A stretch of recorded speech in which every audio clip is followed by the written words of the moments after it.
Happy Friday, everyone, and welcome to the latest edition of Richard Skipper Celebrates. Who or what are you celebrating today?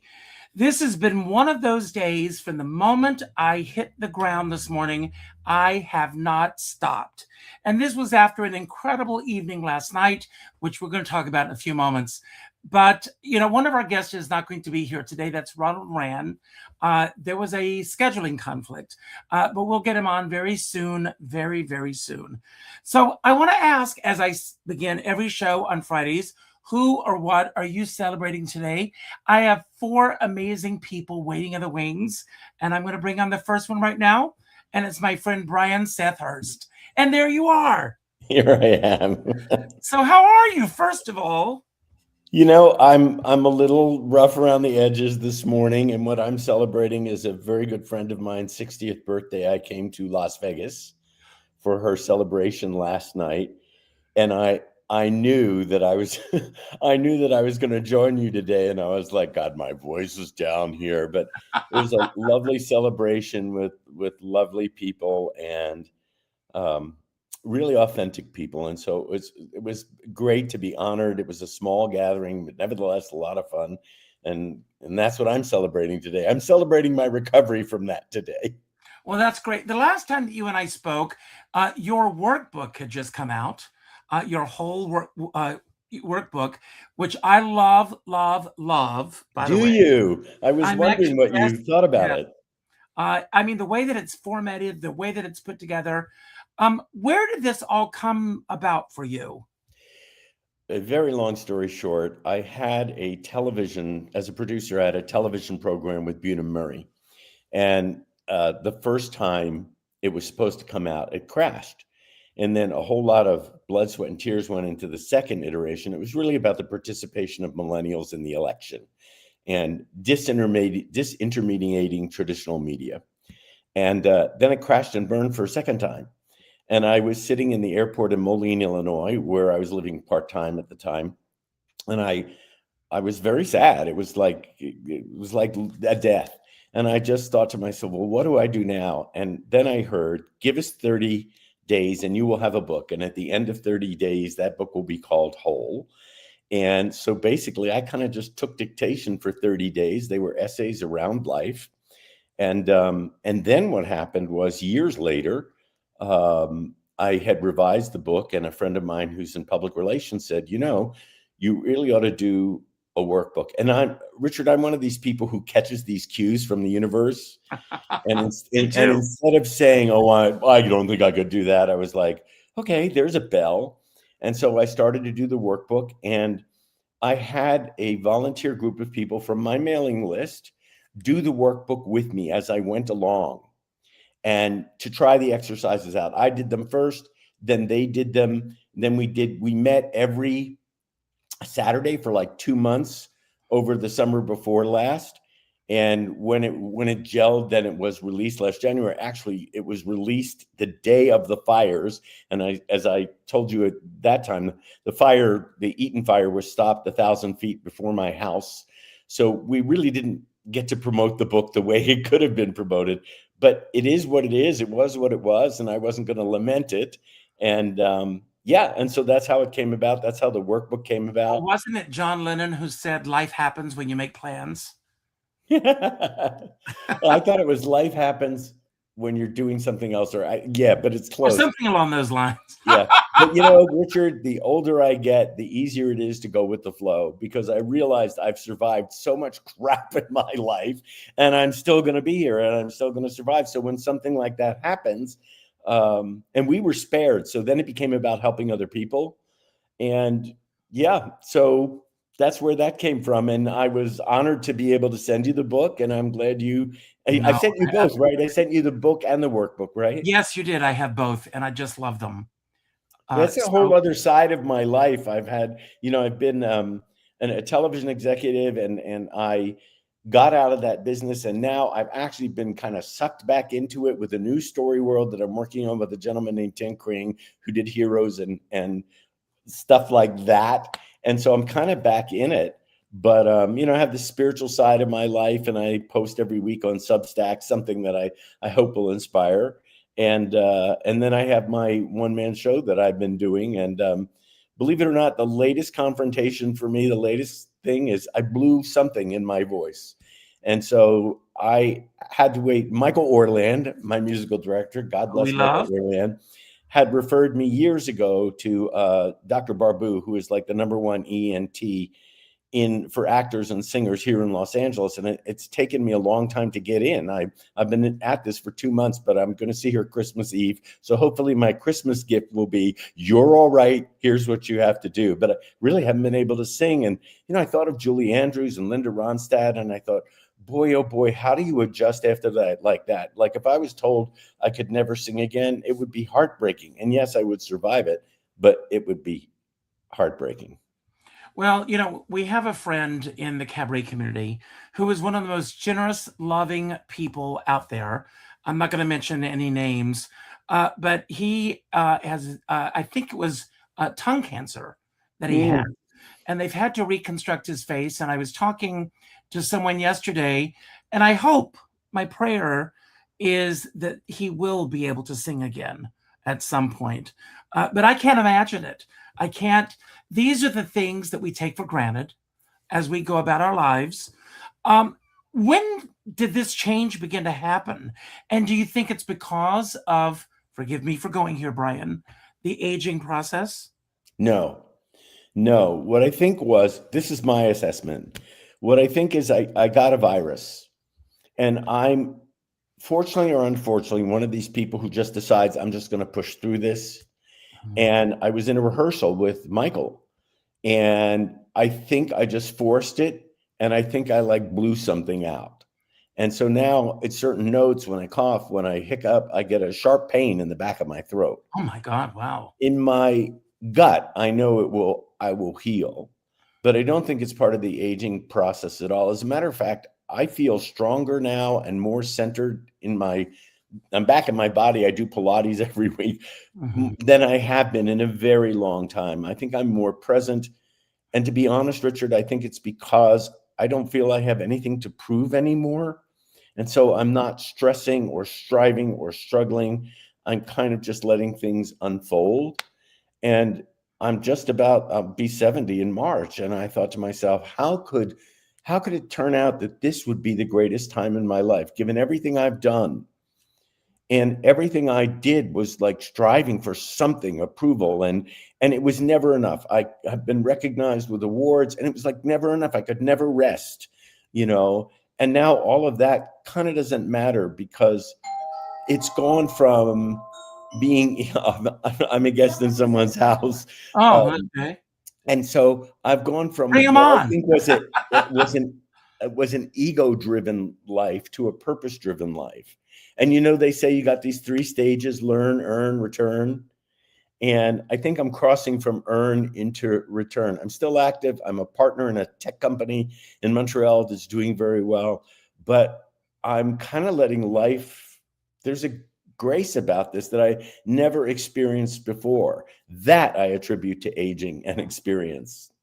Well, one of my wishes is that everybody on the panel today, everybody watching this show, realizes early on in their lives, whatever stage they're in, that none of us have anything to prove. Just be. One other thing, I name checked you in my last Substack article because it was on compassion. Wow. And I said, as my friend Richard Skipper said, pick up the phone and call someone today just to check in. So, Yes. So I did that. And I said, I'm just going to attribute this to Richard, and hopefully people will look up Richard Skipper. I love it. Thank you so much. Well, I'm going to ask you, because we are talking about contribution today. So I want to ask, when you think of contribution in your art, let's say, what moment in your life or career feels like the clearest expression of that word? And what did you give and what did you receive? Wow. So the recent memory comes back when I, 3 years ago, returned to the stage for the first time in 40 years to do a one-man show, and poured my heart and soul into it. And not just my assessment, but the assessment of people that saw it. it was this authentic exchange between me and the audience. And people cried and they laughed. And after the show, the feedback, they told me how authentic and inspired. And my purpose is to connect and engage authentically and inspire. And so when those comments were made, I knew that I had done my job. I wasn't looking for the accolades. I just wanted to know that the contribution had been made, that I had done my job, and that somebody would let me know that I had. So the contribution was being present, telling my story about moving through life. I grew up in a show business family. People like Tony Bennett were in my living room, and I talked about that. I talked about working with Olivia Newton-John as a collaborator, and talked about the original songs I had written with Michael Orland and John Boswell, and performed those songs, and just was there with the audience. And I felt it in every way, and I felt really present. And when the show was over, I was calm, and it was a very new feeling, and it's happened every time I've done the show now, and it's taught me the difference between presence and performing, if that makes sense. Absolutely. And I'll talk a little bit about that a little later on. But we're going to bring our next guest on. So Monty Hall, as you are, door number 1, door number 2, or door number 3? Well, I love the number 3. So. Well, I happen to love her. I love all these women that are on the show today. But she is about to bring her show once again. Hello, Eden, Madeline and me, to Urban Stages. Tomorrow night, isn't it? That's right. 7 o'clock tomorrow night, Urban Stages. Now, do you and Brian know each other? I don't, but Brian, I'm fascinated by listening to all that you've been through, and I hope that you get a full healing really soon. Thank you. I appreciate that. I'll take the energy. Right. I'm sending it up. Eden, I want to add, to begin, as I always do, who or what are you celebrating today?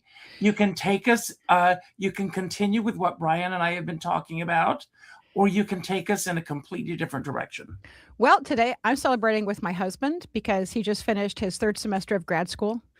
And so behind me, there's actually going to be a party going on in about half an hour. Oh. And I didn't have to do anything. I just get to show up and I get to decorate cookies and meet all of his classmates and then go to New York tomorrow. So now you're traveling in the morning? Yep. Yeah. From Rhode Island. Because we are expecting snow. I have heard. Yes. I've got 4-wheel drive.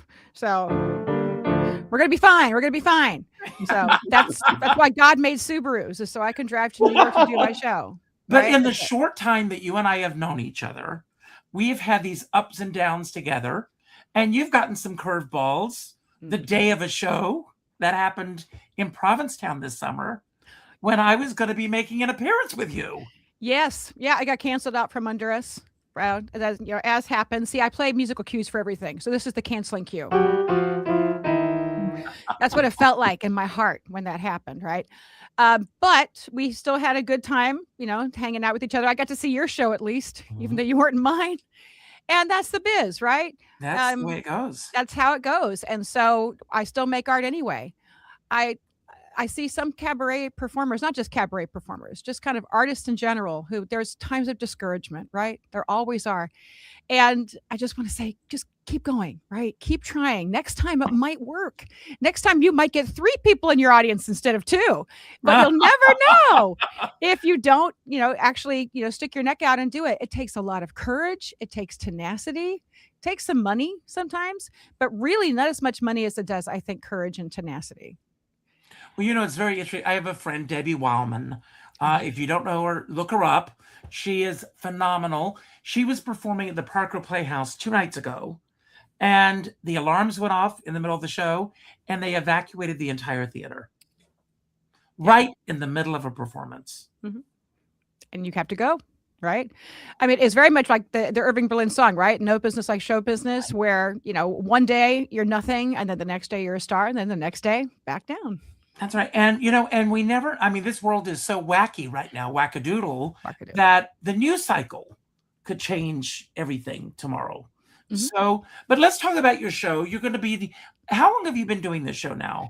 I was at your first performance of the show in New York. Yes, that was back in the fall of 2023. It's been a while. Actually, been doing this show since July of 2022. So I think I'm somewhere in the high 30s now that I've done it this many times. It's called Con Artist Madeline and Me, and it's about how I discovered Madeline Kahn, right? Me. And I discovered her when I was a teenager. I saw her do her comedy, her high notes. She was so beautiful. And I figured as an opera singer in Ohio, then clearly this is my path. The path has been laid out for me. Didn't quite work out that way. So that's what the show is about, is what path was I on, the circuitous path to have Madeline Kahn's career because I loved her so much. What happened to Madeline? What happened to me? Well, what has changed in the arc of the show? I know that the show is a set show, but what has changed within yourself performing this material since you first started doing it? That's a great question. It sometimes depends on who's watching. I've gotten to do this show in front of a lot of groups of singers and voice professionals who howl at some of the things we talk about in the show. Being a recovering opera singer, sometimes there are some jokes among that. And then what everybody seems to respond to, what I hear about when the show is over, is about Madeline's own life and the struggles that she went through among all the successes that she had. She was a very real human being. She had highs and lows. And towards the end of the show, we talk about that, and I sing about that, and how we don't have endless amounts of time, and so we have to use those gifts that we've been given and share them with others. And so she is a guiding light in my life, but also a memento mori for all of us. We don't have unlimited time. Use it well. That's great. I've got a question on contribution before we bring our next guest on. And how do you define for yourself the difference between performing for an audience and contributing to an audience? That's great. Performing is for you, I think. Contributing is for them. And I want the people who come and see this to ask me questions. I love it when they come up and say, I didn't know that about you. I didn't know that about her. So feel like I am contributing her story, her life story to the people who come to hear and listen, and mine. And I hope in the audience, it makes them feel like they know her better, they know me better, and that they just have that stronger connection. That's what contributing is, right? It's building those connections from me to you and you to me. And that is why we perform. Really, We're not performing, we're connecting. That's great. So you're going to bring on our next guest. So door number 1 or door number 2? Ooh, door number 2. Door number 2. And she also has had this phenomenal year performing this incredible show, which I also saw, called String Theory. Yeah. And she's right behind the curtain. Here she is. So Deborah, how are you? I'm the prize behind door number 2, apparently. You and I are like ships. We keep running into each other at shows, but I know. so much is happening that it's like hello, goodbye, that's it. Yeah, well, that's the way it is. I'm doing pretty well. I'm still riding high from the last show that I just did at Urban Stages with Sean. That was a truly amazing experience. So I had to allow, we have to allow ourselves time to just go through whatever it is you need to do after that, because a lot goes on. You crack yourself open whenever you do a show. And so the emotions run high, no matter good or bad emotions. So I've been almost a little uber sensitive in a lot of ways, not always good ways, but I've cracked myself open. You know how that is. Everything, you're wide open. Hello, world. Now you can come get me. Hit me with your worst. So things happen, but I just had such a blast, and I'm looking forward to doing String Theory again. Actually, we're doing it a couple more times coming up in the new year. That's great. Well, talk a little bit about Urban Stages and Winter Rhythms. Eden will be a part of the family tomorrow night as it winds down this weekend. Yes. It feels good up there. I've been fortunate enough to do a couple of shows there, and just Sue Matsuki, who produces and who's a dear friend of ours, and she's usually the one that's instrumental in getting me to do something there. Like, she was the one who put the idea together of my doing a solo guitar show with my guitar stuff that I used to do back in the day. She said, why don't you do that? Why don't you do a coffee house set and we'll put it on? So it debuted at Winter Rhythms a couple of years back, and that's taken off. And she was the one that said, well, we had scheduling conflicts with the rest of the guys for string theory, and we couldn't book for Winter Rhythms, but she says, well, maybe one of, you could do something with one of the guys, maybe Daryl or Sean. And so Daryl was unavailable. And of course, not that Sean is second best, but it turned out that he could. And we just put it together. Literally, we met the day before, a few days before he left for Japan. His wife is Japanese, and they were going to Japan for 2 weeks, and we weren't going to see each other until the evening of the show. So it was like, we put the show together because he's got his stuff, I've got my stuff, we've got our stuff, and we said, we'll do this, and we showed up. And so speak about being present.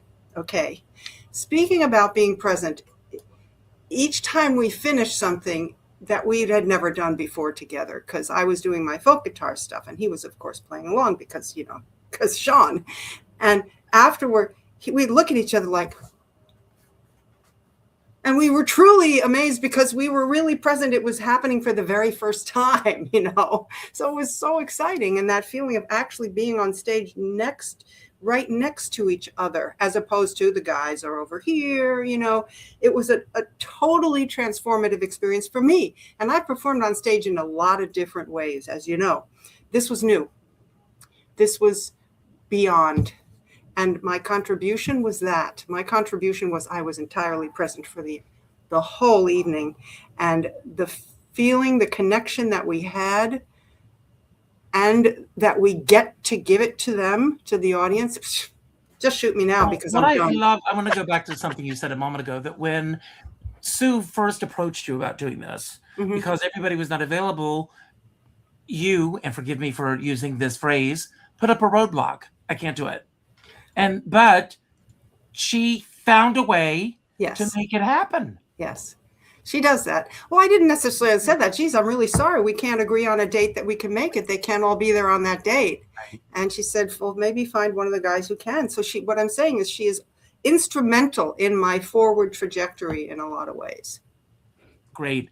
Well, on our theme today of contribution, what part of your artistic life is rooted in service, whether to, and I probably know the answer to this, whether to a community, a cause, a tradition, or your own personal truth? Are you asking me personally? I'm asking you.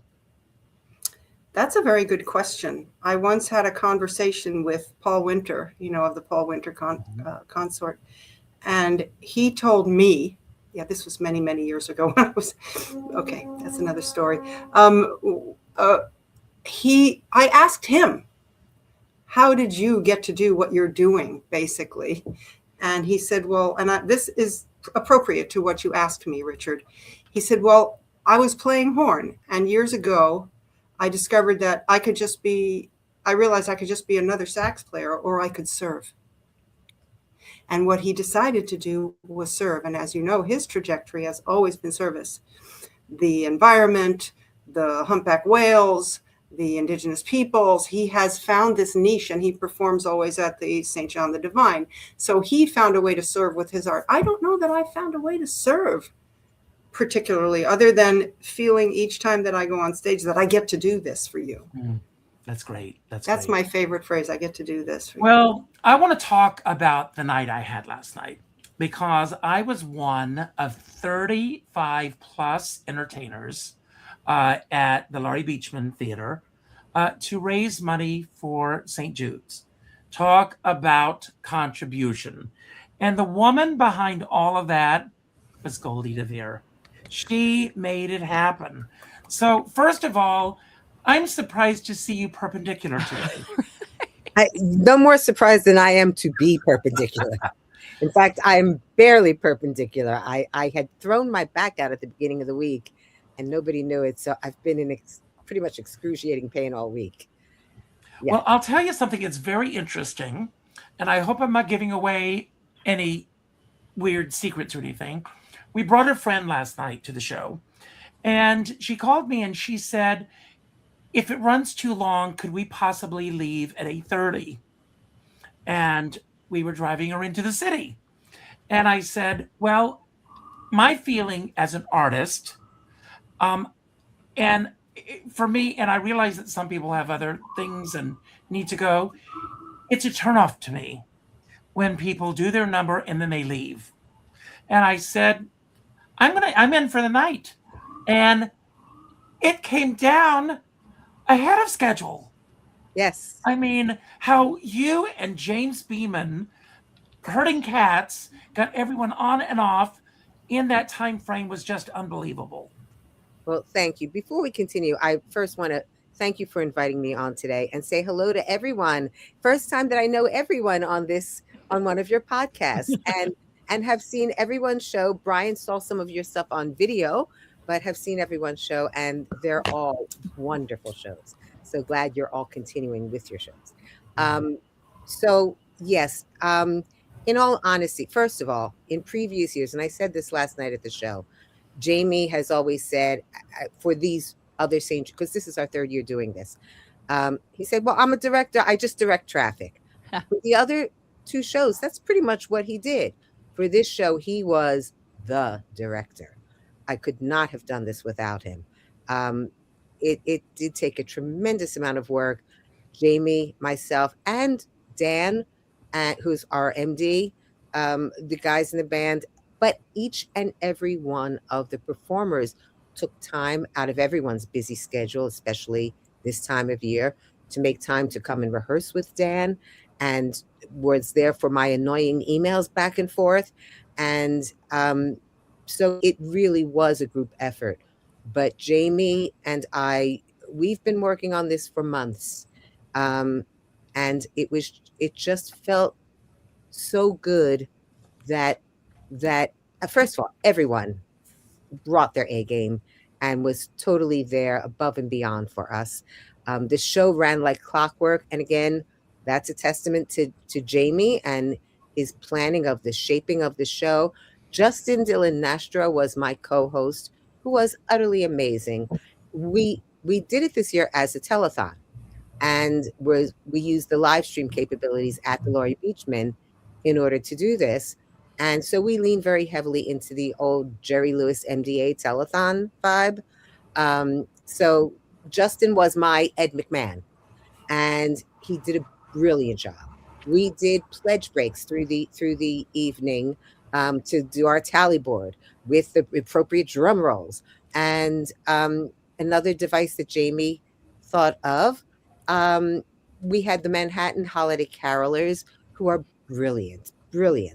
And we used them. They would come up and do an a cappella, one of their regular things that they do as carolers, while we did that tally and gave people that last minute to put in some extra donations. And it all landed. It all worked. And that was important because we needed to create a show that was going to entertain people and keep them through the whole show, because the goal, of course, was to raise the funds for St. Jude.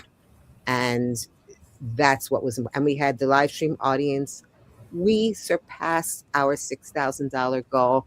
We thank you. Yes. And I'm still waiting for more numbers to come in from what we drew from our sale of tickets and the live stream. We will definitely go beyond 7,000 index. Well, for anyone who wants to make a contribution, how can they do so? I should have sent you that link, that QR code that you could have posted, and that's my fault. Is there some place where I can, if I post that in the chat right now, will you be able to post it? I can find it. I'll find it. Okay. If you go, what I will do is when we hang up, I will go on Facebook and just put up a post. And anyone who's watching, go to my YouTube channel and I'll have it posted there. Thank you. Yes, it'll be the the event was called The Season Goldie's Kids, and again, remember Jerry's Kids. So thank you. I'm sorry I was remiss in doing that. No, that's okay. But You've got and a lot on your mind. Richard, you were fantastic as always, as always. You kicked our show off with the energy that only Richard Skipper can bring. And it just was a thrilling evening. The fact that we brought it in under time It's was amazing. just amazing to all When of it us. happened, I went, is it over? Is it over? It was such a great show. And every artist, as you said, was at their A game. And it was just so much fun. Well, I want to go into a little round robin with everyone. And I'll start with you, Goldie. Was there a moment when you realized that your art, had an impact on someone in a way that you did not expect? And how did that moment shape you going forward throughout your career? You ask the best questions that you really make me think, and my brain is not functioning right.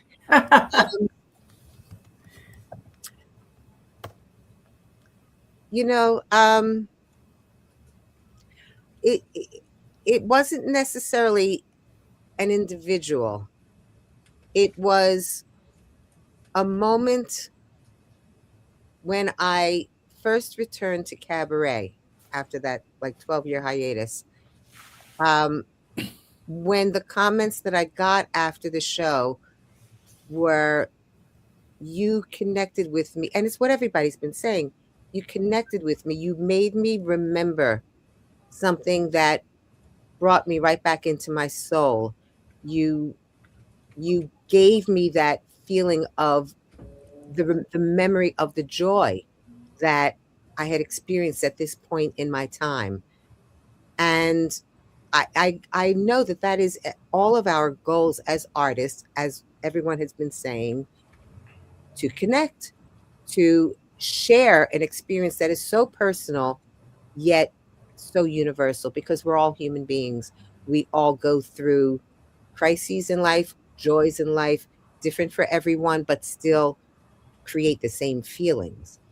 And that is the thing that is most important to me as an artist, and that just means the most. So in all honesty, it's hard for me, right? It's like when somebody says, what song do you want to sing? I blank out of every of the 1,000 songs that I know. When you ask me what individual, I know after we finish, I'll say, oh, it was this one of the, but that's honest. That's the truth. That's great. Brian, what responsibilities do you believe that artists have, if any, to contribute to cultural conversations or social progress? Oh boy. So I think for me, again, if you read the Substack, there's an article about holding the middle. And I can only speak for myself. I can't tell any other artist what their responsibility should be or is, because it's a very personal thing. For me, I mean, I think the last time I was on, I talked about Braver Angels, and Braver Angels is an organization that is trying to facilitate, not trying, actually facilitating conversations between left and right. I think my responsibility is to listen, to try and understand what's going on either side, to really kind of look at what fear is present and do whatever I can to promote conversation, to promote exchange and understanding. So I think that's my responsibility in terms of social responsibility. My responsibility in the moment as an artist is to maybe contribute in a way that inspires them to know something more about themselves and what is possible in their lives and what they can do. It's kind of the Nike just do it in my mind. Mm-hmm. But I realized in my life that the greatest obstacle to me being happy was me. Mm-hmm. And to do that work of self and to somehow incorporate that into my show, when I talk about working with Olivia Newton-John, how authentic she was, maybe that is the ultimate responsibility, is to be authentic. And what I learned from her and her ability to be present with anyone that was speaking with her. She could make you feel like you were the only person in the world. And so that's kind of how I feel about it. You'll notice on my socials, I never post about politics. Yes, I have my feelings about it, but I want to take people away from the argument and bring some light, some joy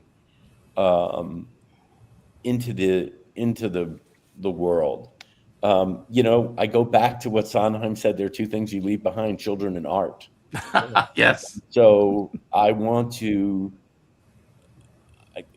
think I'm doing this okay job. I'll tell you, there was a moment, going back to Goldie for a second. I just gave a huge Christmas party, holiday party that we do every year for like 100 people. And these two people that attend, who I've known for a long time, they were just standing and they were looking at me. And I came over and I said, "Are you okay?" And they said, and I'm not saying this for any other reason than the end of the story, but they said, "You're one of the kindest people that we know. You make the space for other people to be who they are, and you put yourself out so that people can have a joy, and you're so genuine and just kind." And I started to cry, because that is the person my mother, who is no longer here, that is the person my mother wanted me to be. She said, "I don't care if you dig ditches, just be a good person." Mm-hmm.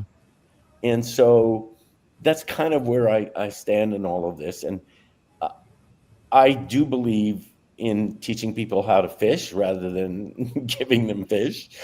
But yeah, it's an emotional topic for me, especially in these times. And that's why I took to Substack. Like there's an article there on redefining success as opposed to other people's definition of success. What's your definition for yourself of success? And so that's kind of where my responsibility is, just to share, ultimately to share. I'm going to go look you up on Substack. Oh, go ahead. Now I'm going to look you up on Substack, Brian. It's peacefulbri.substack.com. Very cool. Peaceful Bri is aspirational for me. It's an affirmation. Peacefulbri.substack.com. I'm a Substack as well. So, but not as regular, and I don't think as deeply as you do. So I'll enjoy, letting you do that. You go ahead. Oh, thank you. But, when I think about where we are in this world right now, or rather where we are in the United States, where otherism is, driving force behind so many people. And when I look over an audience, and I'm sure that all of you feel the same thing, and when you see your friends from different areas of your life coming together in a collective to celebrate you on stage, I mean, it's one of the most precious gifts that I feel that we as artists have, that we can bring these people together in such a great way. So thank you for saying that, Brian. Eden, artists give so much of themselves. Mm-hmm. What do you do to replenish your creative well so that your contribution remains authentic and sustainable? Gummies. That's one. That's really funny, actually, because last night while Goldie was doing her fantastic telethon and I sent her a Venmo, I saw it. Thank you. You're welcome. I was arranging a version of Sleigh Ride for a show I'm doing here in Rhode Island next Thursday night. It took me like 4 or 5 hours to arrange this. Like I had to transcribe it. There's no chart available for the one I want to do. And I thought, gosh, you were doing so much for this, right? And I was getting really frustrated by the end of it and wanted to just, hit delete and start over. But I really wanted to see it through. And I just thought, let's see how this ends. I'm going to learn more about this skill of arranging by doing it. So I keep that, even if the arrangement doesn't turn out perfectly. And I know it's going to make the performers really happy because I know they really wanted to do this version that doesn't have a chart for sale. So I went ahead and did it. I'm sure Dan has had the same experience, and I've probably done it to Dan at some point. But it felt really good, to get to use those skills and grow those skills in service of something else. So that kind of provides its own energy. That's like a rechargeable battery. when it happens that way. And doing things for others, that's really what makes you want to keep contributing again and again. I think we all say that. Absolutely. And thanks for that. Deborah, in your opinion, what is one overlooked or underestimated way that you feel artists contribute to society? They work for free a lot. Right? That's true. And they do that because they've got to dance or got to sing or they've got to start somewhere, basically. So that's pretty much the only one I can think of. Oh God, am I jaded or what? No, it's you bring up a very true. interesting point, and A lot of people wouldn't a lot do of people that. don't realize that. And other people in the civilian world would not do that. You That's know? I just want to say, Deborah, and I Yeah. know this is true for you. The other thing is how hard we work Oh yeah. to make it look easy. Oh Yes. yeah. Yeah. Yeah. Oh, absolutely. I remember the first time I was clueless up until maybe, I don't know, just the other day. But most of my life, sometimes I feel like I was in some sort of alternate universe. But early on, when I was just a dancer, and I was, I guess, in my late teens, I went to an audition. Now, I guess they didn't monitor things. I bring this up for a reason. It has to do with the money thing. Rumor had it there were auditions at the State Theater. I don't know if it's called State Theater anymore. I think it's Geffen Hall or something. Anyway, State Theater, Lincoln Center. They were auditioning for a road tour of Carousel, I believe. And I showed up. I could sing. I could just always sing. And I planted I didn't know it was a union thing. They didn't stop me and ask me I don't even know if they had cards back in the primeval times of when I was young. But I planted myself on that stage and I sang "Out of My Dreams and Into Your Arms," and then we were talking backstage.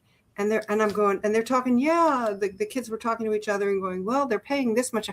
Oh, you mean they pay? That was me. And I'm born in New York, so what the hell, right? But that's how I wasn't even thinking about that. And maybe that's incredibly stupid or naive, but I was going to do it anyway. I got called back, but I didn't get it. But anyway, what was the question? Well, you answered it. I was with someone not too long ago that we all love and respect. I don't want to give away too much because I don't want to upset this person. But I introduced this person to the manager of the restaurant that we ran. We were there to see another artist perform. And I said, this person is an incredible entertainer. You should consider this person. And the first thing she said is, I have a lot of friends in the area and I could come in at half the price. Wow. Wait, just Wow. Yeah. Wait, get your hair shirt out and the flails. Right. And I'm Good going, grief. well, that undermines all of us. not even Julia Roberts in Pretty Women would have said that. So you did answer the question, Deborah. Okay, good. So Goldie, when has someone else's contribution through their art changed you? And what did it awaken or shift inside of you? There have been a couple of very specific people, names that everyone will know, but it's not because of their celebrity. It's because of their art and watching them getting involved in their show, in their art, in their I hesitate to call it a performance because it goes much deeper than that. But one of the first people that come to mind is Karen Mason, Sidney Meyer, Lorna Dallas. These, and there are many more, but again, these are just the first that come to mind. And it has to go with it has to do with the storytelling, the honesty, the willingness to lay themselves bare, but not beating their chest bare, just honestly the emotion of who they are, that touched me so deeply, and again made me connect to what that I tend, when I watch people work, half of my brain wants to be entertained as the audience. The other half of my brain is always watching the work. Me too. Me Yeah. too. And when someone can make me, I still watch the work, but I am so involved in what they're doing that it is not a cerebral thing, it's an emotional thing. That And happened with me, excuse me, on Wednesday night when I saw Meg Flather and Lisa Vigiano. Meg is another person, and Lisa both are and I've seen you all do it, but these are the people that just consistently are always that when they work, when they perform, it's that connection. And there have been ways that they have changed my life as an artist, and ways that they have touched me so deeply that they have changed my life or my perspective as a human being. And that's deep. When so that is something that I find extraordinary, when that can happen in a room, and it can be as intimate as 50 people or as big as Jazz at Lincoln Center. It happened during the cabaret convention when she was with us at dinner, Ann Kittredge, when she did With Every Breath I Take, in a way that I have never heard that song done before, in a way that it never had affected me before. And that was in a hall of 500 people, Right. or more, More. at Lincoln Center, however large. And yet she was able to capture that and do that. That's extraordinary. Absolutely. That's great. Brian, how do you maintain integrity in your work, especially when external pressures, expectations, or trends try to pull you in the other direction? Oh my goodness, you are a great interviewer. These questions are so deep. When I think of integrity, I think of just being true to myself. I think of I do think of the audience. I think, well, how will this connect? I gotta say that in my experience of first of all, as a book writer, I just trust what I'm writing. Mm-hmm. And I don't try and write for any other reason. And I always try and say, this is my opinion. I don't try and preach. So that's from the writing perspective. From the performing perspective, I kind of rely on my director, Lee Martino, and my musical director and arranger, Michael Orland. Lee, after the first show, after we did it the first time, she came back and she said, this was great for the first time. It was a great show. I'm not criticizing you at all. But what I'm saying is I now need more of you in these stories. I need to know how you felt when you saw your father on television for the first time. I need to know how you felt when your mother, my mother was on Broadway. She was a DeMille dancer in Oklahoma. How did you feel when your mother, wanted you to dance, and put more of that into that. So what she gave me was the gift of, okay, I need more of you, please. The more of you I get, the more we get to know you. That's the point of this particular show. So when I think of integrity and external pressures, I don't want to say I don't care what anybody thinks. I do. But I more care about how their heart is touched than what they think. And if you don't like me, I'm okay with that, because I'm not here for you to like me. I'm here to be who I am. If you like me, great. If you don't like me, that's great too. Everybody's tastes are different. So I don't alter the show to go with the current trends. As a matter of fact, Lee had said to me, it's time. By the way, I'm going to talk to you all about urban stages after we're done here, because we've been talking about bringing the show to New York and having the perfect venue and whatnot. So there's one show that's full circle, but the next show I'm working on is called A World That Swings, and it's all mid-century. It's from 1955 to 1965. I can put my own stories in there, but also the stories of people running to Las Vegas to watch nuclear test bands, things like that, or the Kennedy assassination. And I'll never be able to, as a branding guy, I always say, well, who's your audience? Who's your audience? Who's your audience? But in this particular case, I'm not writing this to be rich and famous or to get my own television show. I'm writing this so that people can have an experience. So even with outside pressure, I think I've never really noticed the outside pressure. Michael and Lee, both the things they say to me before I go on stage, 2 words: have fun. Mm-hmm. If I have fun, they'll have fun. And Pisha McPhee, I had sung Children Will Listen. And really, I feel so strongly about that song. And she had said to me after I came off stage, she said that was a masterclass in how to do that song. Because if you don't feel it, we don't feel it. And a lot of people have great voices, but if they don't feel it, you're not doing your job. And when you were talking to Goldie about this, I was like, Amber Riley, I saw her perform on a cruise. There wasn't a note, a riff, anything out of place that wasn't connected to her heart. Wow. And that to me is integrity. You can go out there and you can do vocal dramatics. We just had someone record our song, Michael, Julie Winger-Quay and I, and Julia gave her a note, and the note was, don't perform it, feel it. Mm-hmm. And I think that's so important.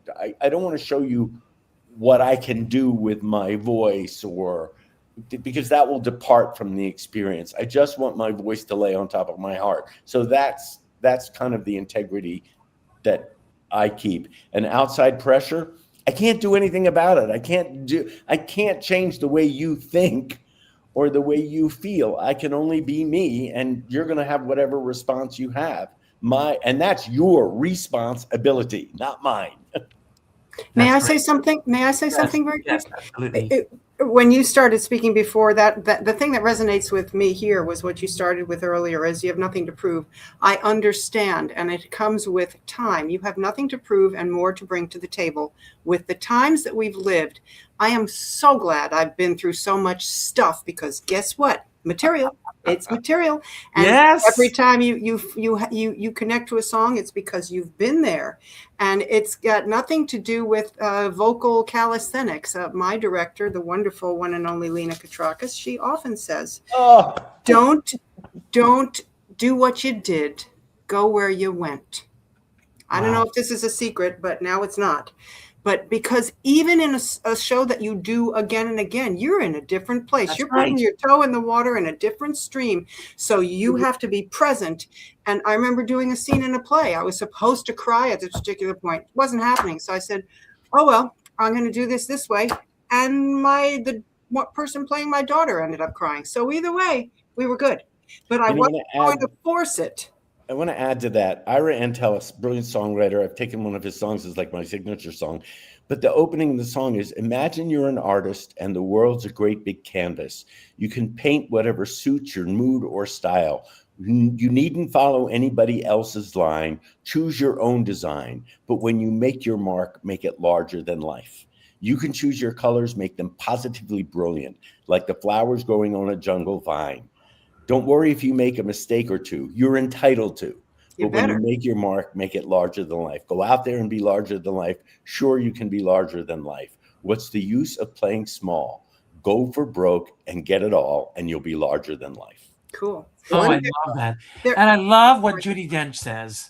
Step into the light and see what happens. I love that. I love that. And there is a fine line between being authentic and being myself and becoming very self-indulgent. There's nothing that's going to turn me off faster than watching somebody, Yeah, it's like Lee said to me. Stop.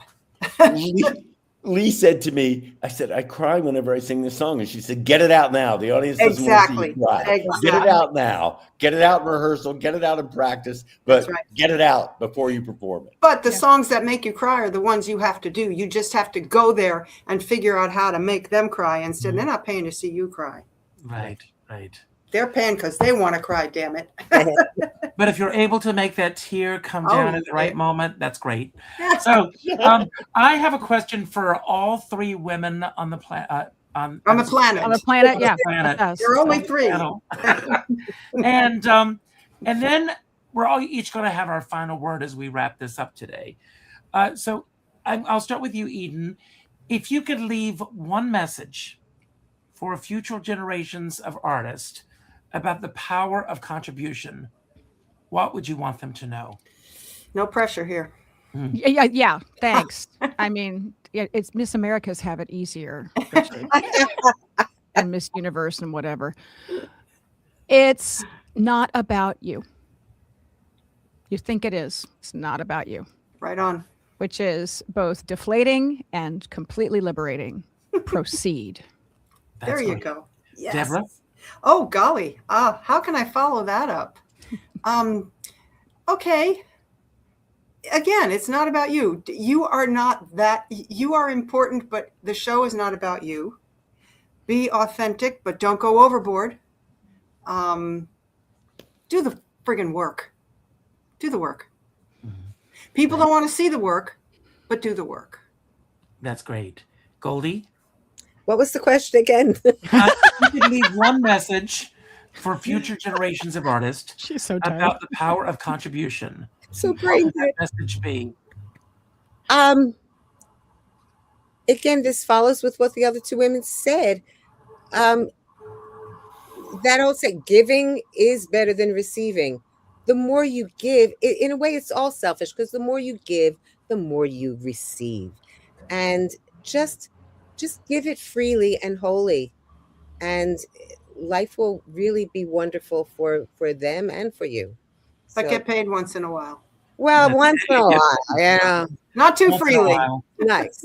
I didn't say give it away freely. I said give it freely. Yeah. I love that. Well, first of all, I want to thank all of you for being on the show.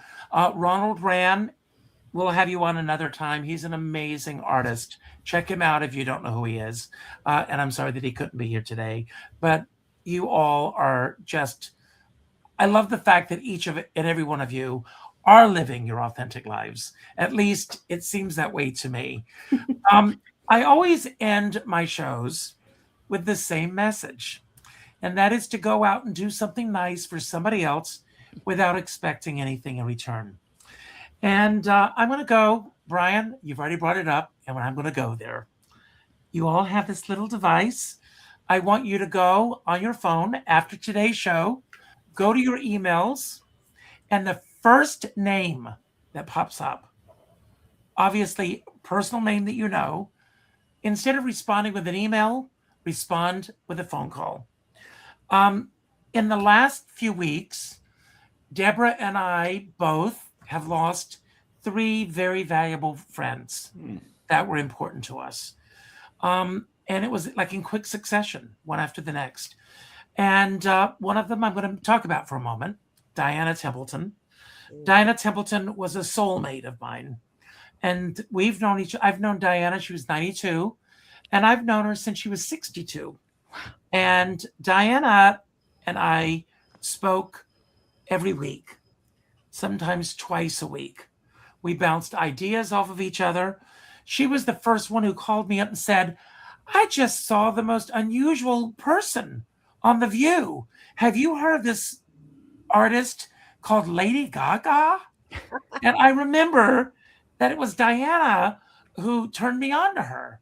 Wow. And so many moments that we've shared in our lives. And it hit me like a ton of bricks that I'm not able to pick up the phone and call her anymore. So when I say at the end of my show to pick up the phone and call someone, I mean it. Walk the walk and talk the talk. As my dear friend Sean Moniker says, we're all in the same storm, but we're in different size boats. And I always say, I don't care what size boat you're on, as long as you have a skipper by your side. And with that, I'm leaving the screen. I'm going to see Nick and Desi's Christmas show tonight. So I can't wait to see them. And but before we sign off, Brian, I'm turning it over to you. And when you finish, you'll pick the next person and keep doing that until the last person says goodbye. And I will end the show. I love you all. And Love Brian, you too, Richard. Merry Christmas. Okay. I don't know what I'm supposed to do, but I'm going to say thank you to Richard for his interviewing skills and his deep and thoughtful questions that kind of caught us, some of us, off guard. I know I was. And I just want to add that, you know, I have no family. I've lost everybody, but their memories live on. It doesn't, it could be any time, anywhere, even when I'm picking a melon and I think of my mother. And so the influence that people have had, even though they're gone, their influence continues. And I take joy in that. And I take joy in the memory. I'm Jewish, and we say, may their memory be a blessing. And it is. So I'm going to pass this to my right on here, which is Eden. All right. Memory for a blessing. Yes. Love the people who are with you now. Lavish love on them. And it goes by so fast, right? It just does. I think that the longer we're on the planet, right, the time just keeps on speeding up. So I feel that. And I just want to spend so much time with the people I care about. And if I do that, then time suddenly slows down again. That's my take on things. And now I pass it to Deborah. Hey, all that, and it ain't over till it's over. We live many lives if we're fortunate enough to live a long life. Accept each segment. Don't be afraid to change. Don't get stuck in what you think is right or what you think is the only way. I've lived many lives. Dancer, singer, actress, now this. I didn't do my first solo show till I was 64 years old. It's not too late. It's never too late until it's over. And on that happy note, I give you Goldie. Thank you, Deborah. And thank you, Richard, again, for inviting me to join you on this. This was a very special podcast tonight because of all of the people involved, especially. I would like to take just a couple of minutes to rectify something that I neglected to do last night in the show. There were 3 really important people that I had to really thank for their contribution to what happened last night. We did thank the Beachman Boys, Michael and Tom Dangora, but again, they were so giving and loving and generous to us that it could not have happened without them. It could not have happened with the sponsors that we had that helped us to put this on. And I was remiss. I did not mention our amazing tech guy, Brent. You did an amazing job in making us all look good. Trudy Carmichael, who was our Joan Rivers on our red carpet. And most importantly, to St. Jude itself, my contact person there, Courtney, you were amazing. St. Jude was so supportive and wonderful in helping us put this benefit on last night. In fact, they gave us these wonderful little St. Jude lapel pins for every cast member to wear during the show. And your help and your support was so appreciated. So those were just some thank yous. I really am glad that I've had the opportunity to try to do that. But as far as the thought I would like to leave everyone with, it goes in with, again, I think that we're also like-minded in this. Every day I wake up, it's, you know, I like to say, every day you wake up to bitch about something, it's a good day. Just remember that the world is always full of possibility. You just have to be willing to look for it. So wake up every morning and look for the possibilities in life. They're the thing that make life worth living, to share with the people you love. Thank you. Bye-bye, Richard. Bye-bye, guys.